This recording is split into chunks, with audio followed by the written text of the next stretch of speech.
Hello, everyone. Welcome to this new talk from Far From Home, a talk with a friend abroad. Our friend and guest today is Ekaterina. Welcome.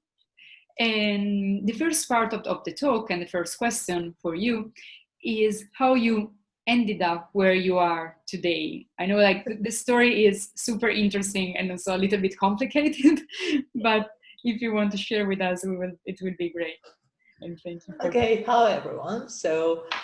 I'm Ekaterina Matveeva, internationally, or in English I'm called Kate, yeah. In italiano sono Caterina, ciao Viviana, sì, piacere, sì.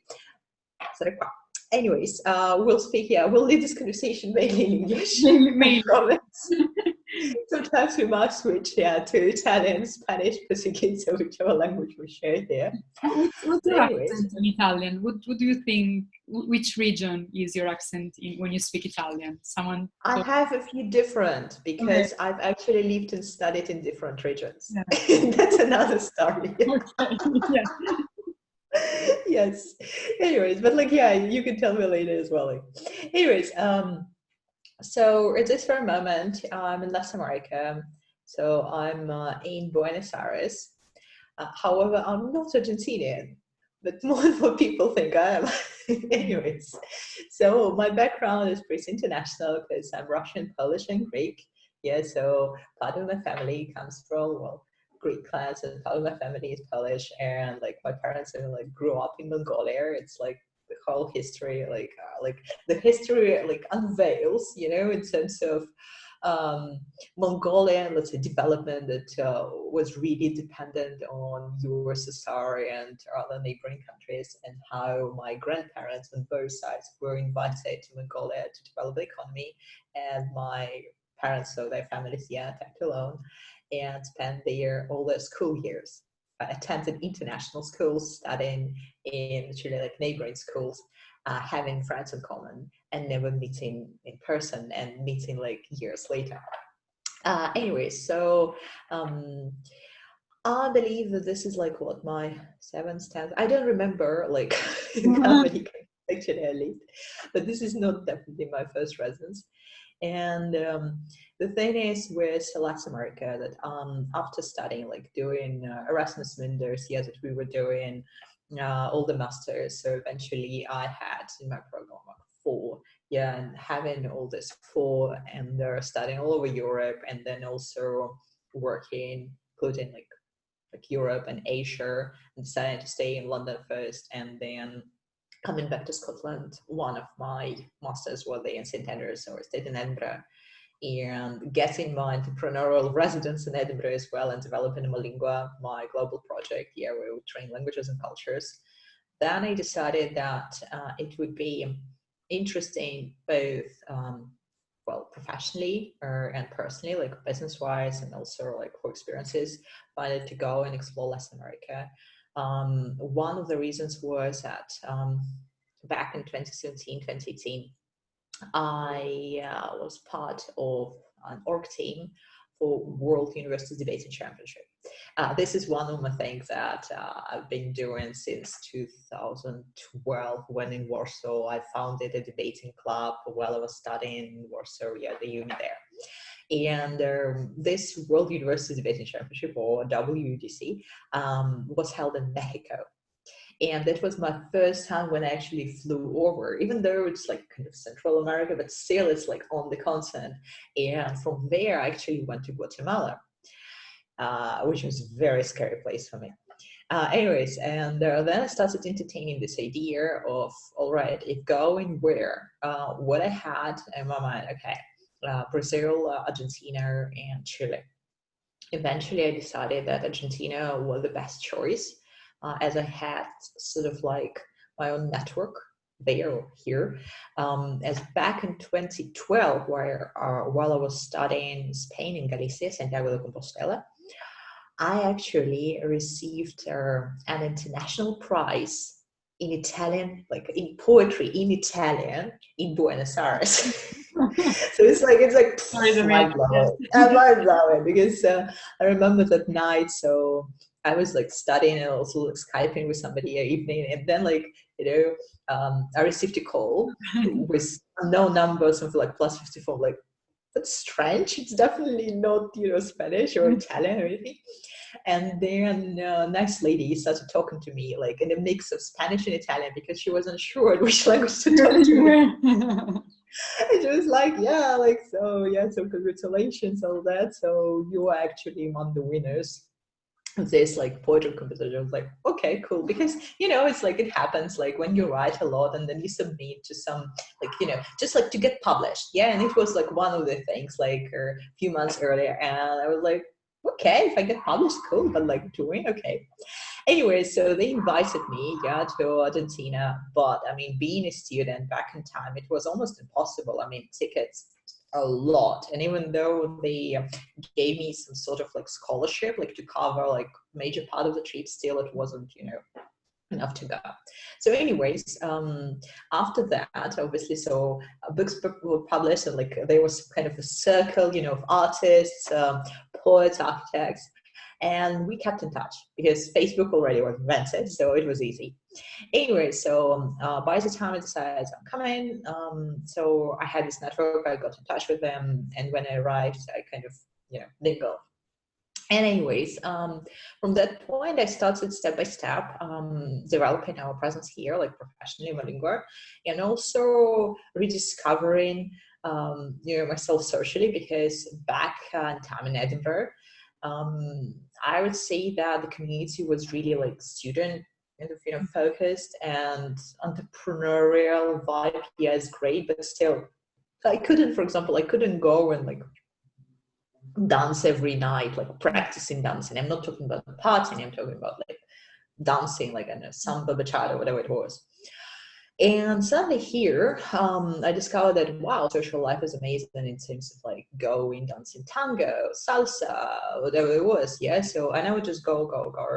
And I ended up like kind of trying to balance having all morning, early afternoon working internationally, meaning starting like with like hours here, Asia, Russia, Europe, and then by the time of like mid-afternoon, I would be like working face to face with locals and Brazilian students, so like this content. And then kind of it all picked up in terms of friends and then colleagues and growing the team. And we step by step started offering programs like to universities, here to some companies. Yeah, like what we are doing as well, like Europe, yeah, in different countries, but also like here, and like soon, like this local winter, which is like European summer. It's also, yeah, it's like mind-boggling. Yeah, like people go skiing in July.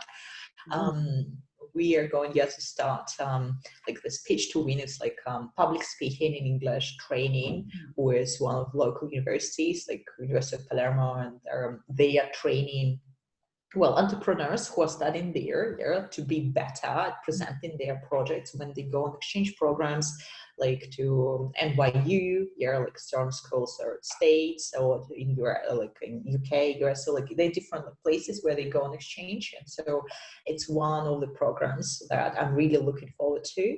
Yeah, because it's interesting to see how these people with different backgrounds, mostly like local backgrounds, like Argentinian, Ecuadorian, Chilean, Colombian, so who are actually going to participate here, going to tackle all these linguistic and cultural issues. Yeah, because we're talking about mindsets.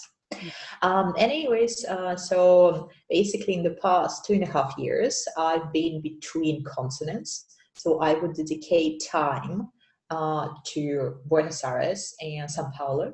I would be quite a lot spending time like both cities because it's quite easy to travel, flying back and forth. And Brazil proved to be like quite interesting in terms of as well entrepreneurial vibe. I built up my own network as well there, using Portuguese, obviously helping out. And then Chile, because it's startup Chile, it's great. And then due to my kind of involvement in 3-day startup, it's like it's an American thing, like from Texas, where we train entrepreneurship to university students.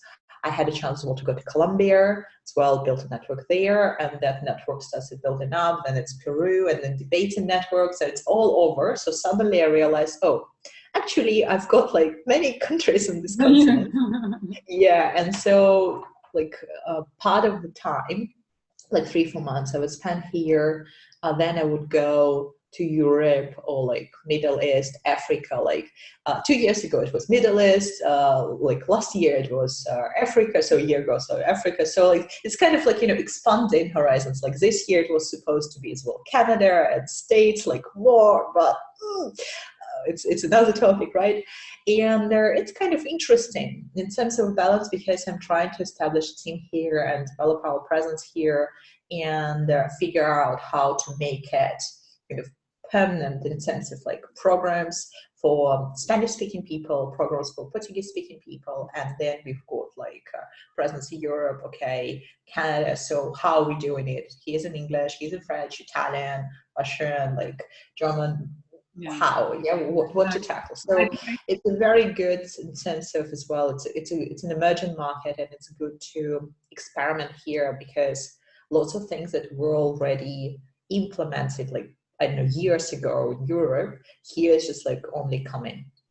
So yeah, that's kind of like sitting on two chairs, sort of like in between continents. But if say in the past it was kind of between, I don't know, Europe and Latam. Now it's more like I don't know, for probably because it's as well Middle East, like Iran, and also Africa, Canada. I don't know, like Asia is also picking up. I'm more and more like spending time because like back in time also like I went to China. I lived in China. Like I lived in Shanghai, and participated in all this World Memory Championships in China and in Singapore. And things are also being cooked there. It's quite interesting to see like how it will all turn out. But basically, I think if you ask me about like time zones, okay, Kate, what's the time is right now or there, I would just tell you because like even my computer is set for London time because it's Greenwich. It's so it's easier to calculate what time it is. Yes. Yeah, I think that sometimes, like, time zone is still something that people, even if they work international, or especially like companies that want to go international, they don't consider it. And I was in a meeting a few days ago, and actually half of the person that were supposed to be in the meeting, they got the wrong time. So they joined the meeting 1 hour after that. And we were like, okay, but that is green. So it's something that if you're working international, you should be able to, let's say, check, but it's something simple, but still it is not so easy. It's not only time zones, it's also about holidays. Yes, exactly. The calendar, international Right, calendar yes. to consider. Because in some countries, it's like, so many holidays, and like when they don't coincide, sometimes you end up just with 3, I don't know, working days in a particular project. And like, for example, today, I know, like, I'm working in 4 time zones. Like today, it's Saturday, like I'm picking up, like I'm having, some calls, we're preparing for some, project. It's 4 time zones. So I need to be like very, certain about like what time we have a call, and also which countries change times in spring and in autumn and when. Yes. And I can say about time that as well, like as we're working in an international team, especially when we have like to have calls, all this, it's very complicated because you need to find the right spot. And one of my British friends gave me a sweet spot. It's like 1 p.m. UK time is apparently the best because it's not too late for Asia and not too early for Latin America states. Yeah. Brilliant. So 1 p.m. This is the best time. Yes, this is a great advice. I also something I want to mention because you teach language and culture, but at the same time, what you mentioned before is like English maybe is the same language that you teach, but you teach in a different way depending on the language that you start with. So how was in which way you had to adapt that? Any like suggestion? Okay.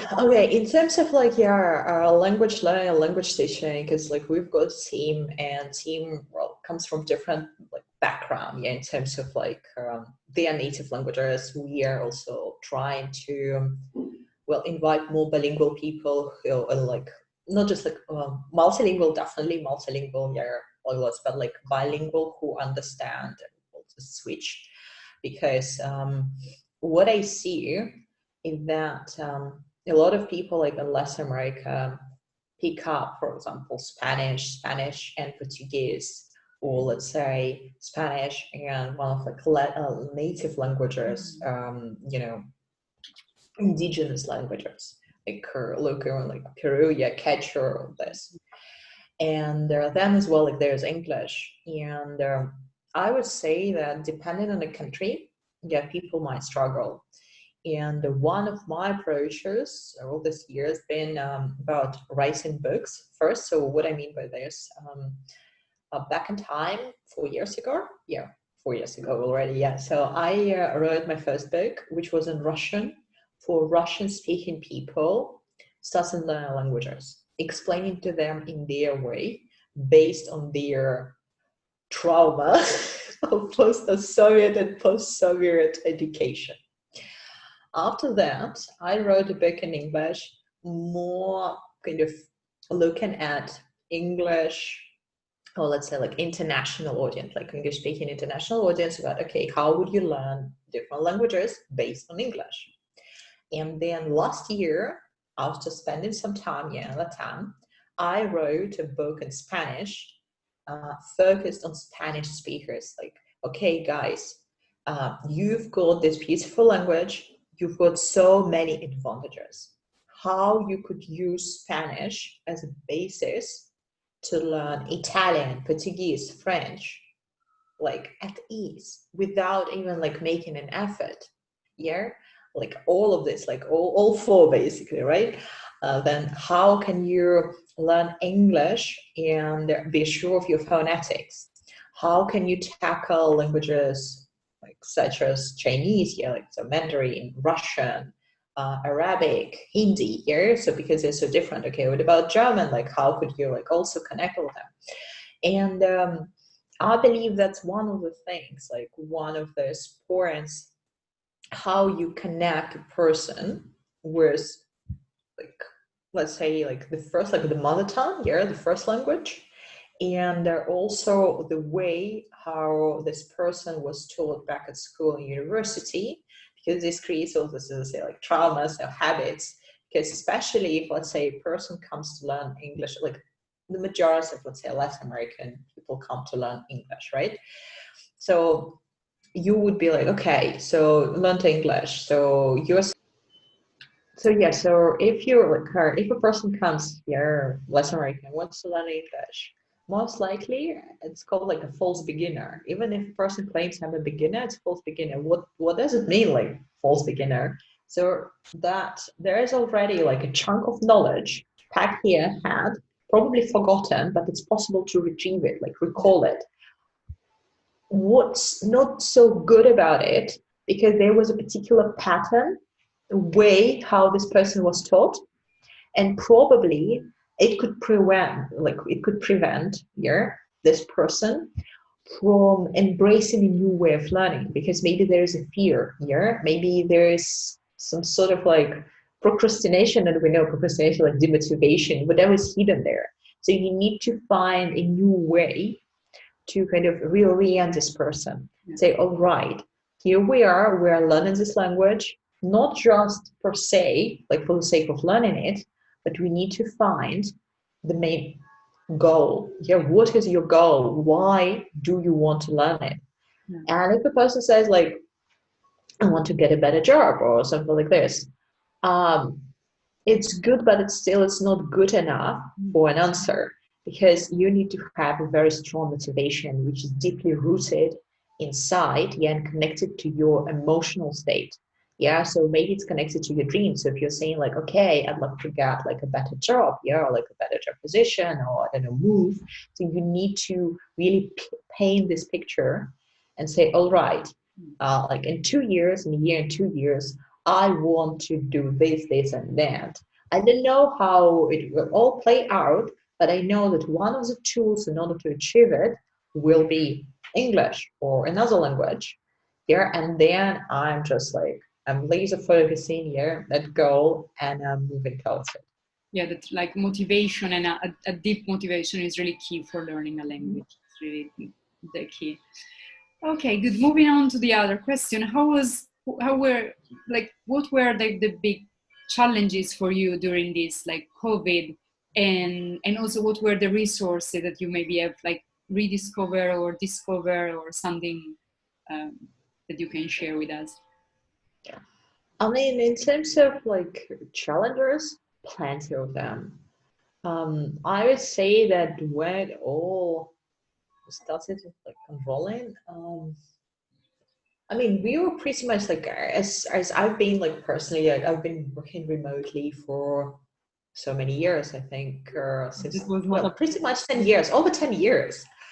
And they're like as well like Amalingua from its inception year, it's always an online service. But still, it was good even like here in Buenos Aires with some of the team members, like to meet in person.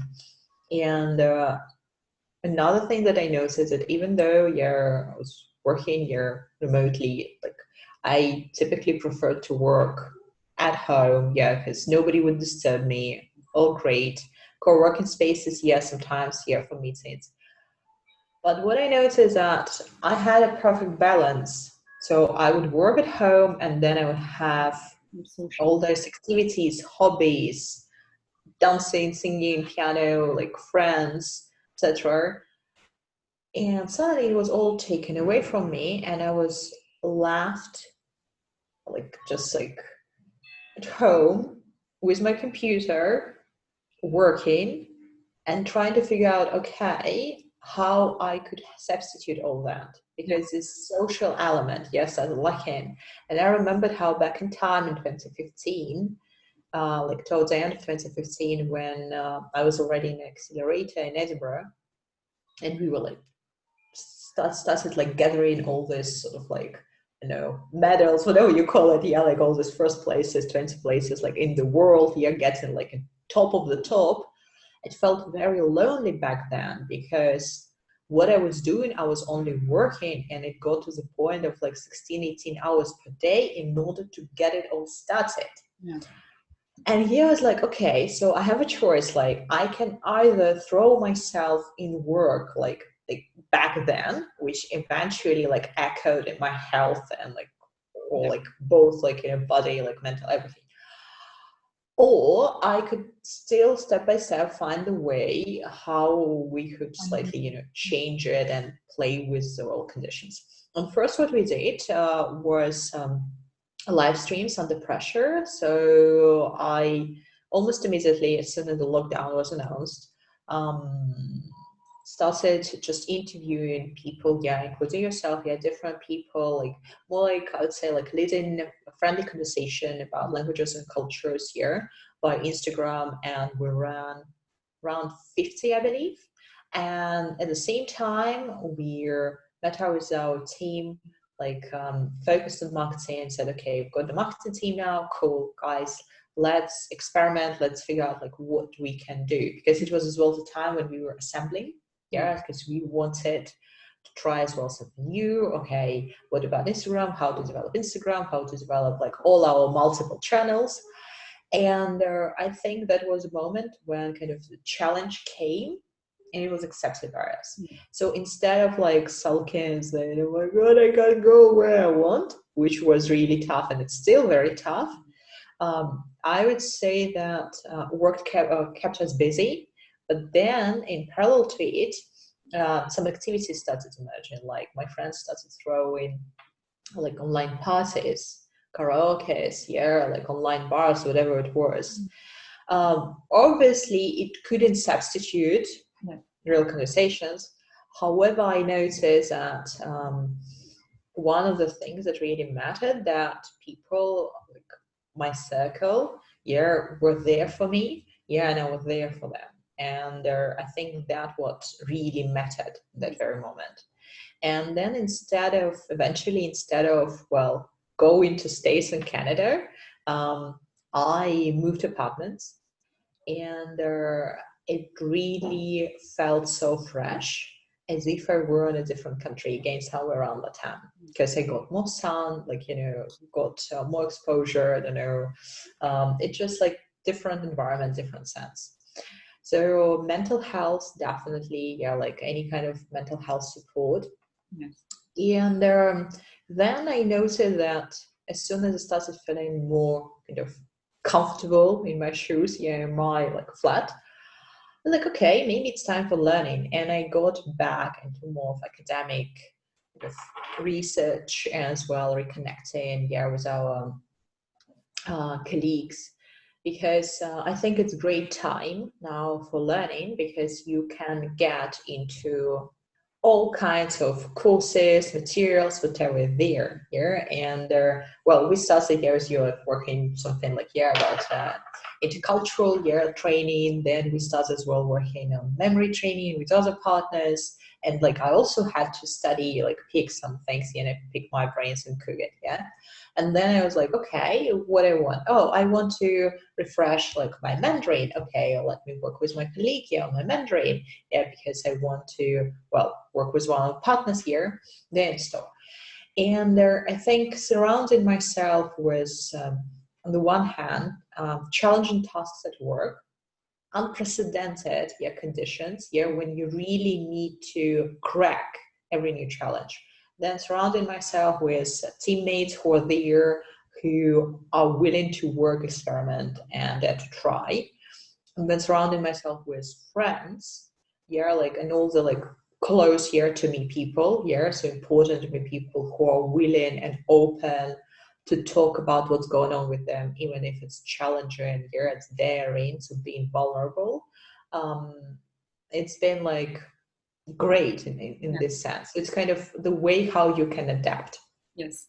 Yeah. I think like when I started this series of talks, the idea was like sharing, but also sharing that we are vulnerable actually. And it is also okay not to be okay, because it was a global pandemic affecting all the countries, and we were abroad, far from home, maybe fine in our new country, but still with a lot of uncertainty going on, with like really bad days, challenging challenges. And was, and on the other side, the idea of sharing the resources is also because of what you said. Sometimes it's just that it's okay not to be okay, not to feel okay every day, but then it's also your attitude. You can do something, maybe you can learn something different, maybe you can find new motivation, you can find people that can help you to support. And the more you recognize yourself that you are like vulnerable, and you can be vulnerable, and the more you are able to ask for help, or find the right help, or find what it can be good for you in that time. And I think that exactly was the aim of these talks. And so thank you for sharing that. It was really great. Yeah, I mean, I totally agree with you here, because I mean, I'm not, let's put it this way, I'm not ready to share now for what I had to go through, because there were other things as well, like family losses, tragedies, and all that. But I mean, I think that in a few months, so maybe like next year, like in years, I'll look at this time and be like, okay, it was a hell of a learning. Yeah, like that we all had to learn so much about ourselves. Yeah, especially it's sort of like inner journey, and then put it into work. And what I mean by it, so all right, our professional aspirations, what can we do? Okay, so I'm building a global company. Right, I understand now this very time. So actually what worked in the past, what I mean by instruments, tools, processes, may not work right now under new conditions. So it means that I need to figure out on my own how it's supposed to work. Yeah. And you need this strength. Yeah. You need to find this strength to approach your partners, like your colleagues, and talk to them and say, all right, how are we going to tackle it? And here's all this global mindset kicks in, because we are in this era of online, and online is getting overcrowded, because suddenly, like all these big companies here, like in-person companies here, like got the idea, oh, we need to be online. and it's very difficult for people to consume new information here, like new materials, like whatever is there. So you need to find a way, okay, how to build your relationships with current customers, your potential clients, potential audience, and bring some value here. And that's, I think, one of the key questions here and key goals here for the next months, as well, like how we've been here talking about this intercultural program, why we're doing it, how we're doing it, why it's different, how we can help, as learning is moving towards personalized experience, both in, well, B2C and B2B. So it's one of the ways how you can approach potential clients in under these conditions as well. Yeah, exactly. It's a great ability to adapt, rethink, change your strategy, and be ready for change, embrace the change, and see the opportunity out there in an overcrowded market, but still, you know, the value of what you have to offer. I think you're doing a great job with Amolingua and all what you're doing, and also the social media of Amolingua with the tips and the words that you are explaining every day or like week. Good. We're social media, Amolingua social media team. Yes, a big shout out, like to all our people. Yeah, great guys. Yes. It's always funny. I think there was an Italian word a few days ago. It was abbacchio, maybe, or something like that. I was, wow. Believe it or not, I even don't know what they're publishing. But it's also a good sign, and it means that I trust them, and I'm very happy. Yeah. Yes. That's true. Good. We're almost at the end of our talk. Now there is a message to your countries in your languages. So, you know, you speak 7, 8, like 10 languages. You probably can also share a mixed message. Feel free to. Okay, so what we'll try to do, like this is going to be improvised. So let me think. Okay. I will try, you know, probably like to mix a few phrases into one, and then we'll see what happens. Okay. So, okay. Okay. Diseriare. I don't know why I started with German, but whatever. Diseriare.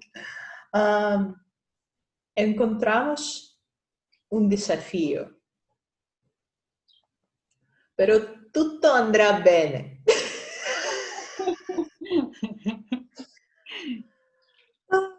Okay. Let me think, because I even don't know what I want to say exactly,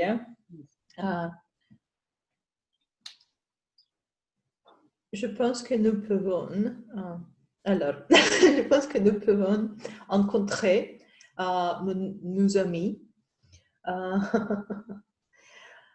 когда мы выйдем из карантина.